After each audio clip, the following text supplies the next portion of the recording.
ఎప్పటికప్పుడు ఎన్నికల సంఘం అధునాతన సాంకేతిక పరిజ్ఞానాన్ని అందుబాటులోకి తీసుకొస్తోంది. 2004లో ఈవీఎంలను అందుబాటులోకి తీసుకురావడంతో ఎన్నికల్లో ఓ కొత్త ప్రక్రియ ప్రారంభమైంది.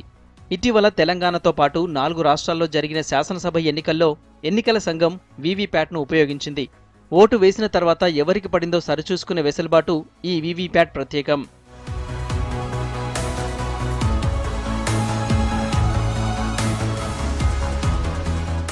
పోలింగ్ కేంద్రంలో 3 యంత్రాలుంటాయి. ఈ 3 ఒకదానికొకటి అనుసంధానమై ఉంటాయి. పోలింగ్ అధికారి తన వద్ద ఉండే కంట్రోల్ యూనిట్ ద్వారా ఓటింగ్కు అనుమతిస్తారు. బూత్లో ఉన్న బ్యాలెట్ యూనిట్పై అభ్యర్థులకు సంబంధించిన వివరాలు, పార్టీల గుర్తులు కనిపిస్తాయి. ఓటరు నచ్చిన గుర్తుకు ఓటేస్తాడు. అయితే ఎవరికి ఓటేశామో మళ్లీ ఓసారి చెక్ చేసుకునే అవకాశం ఈ వీవీప్యాట్లో ఉంది.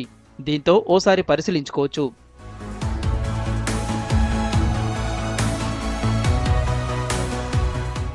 1950లో ఎన్నికల సంఘం ఏర్పడింది. 1951 నుంచి దేశంలో ఎన్నికల ప్రక్రియ మొదలైంది. మొదటిసారి జరిగిన ఎన్నికల్లో బ్యాలెట్ విధానాన్ని ఎన్నికల సంఘం తీసుకొచ్చింది. బ్యాలెట్ పేపర్పై ఓటరు నచ్చిన అభ్యర్థికి ముద్ర వేసి బ్యాలెట్ బాక్స్లో వేసేవారు.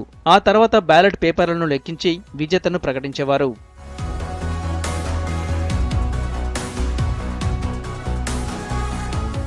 2004లో ఈవీఎం అని పిలిచే ఎలక్ట్రానిక్ ఓటింగ్ మిషన్లు అందుబాటులోకి వచ్చాయి. 2014 వరకు జరిగిన ఎన్నికల్లో ఈవీఎంలను పూర్తి స్థాయిలో వాడారు.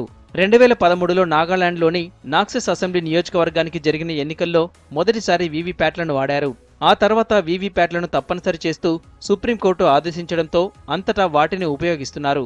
సుప్రీంకోర్టు ఆదేశాలు రాగానే కేంద్ర ప్రభుత్వం 3173.47 కోట్లతో 16.15 లక్షల వీవీప్యాట్ల కొనుగోలుకు అనుమతించింది. 2018లో జరిగిన ఎన్నికల్లోనూ వీవీప్యాట్లనే ఉపయోగించారు. ప్రస్తుతం లోక్సభ ఎన్నికల్లోనూ వీటినే ఉపయోగించనున్నారు.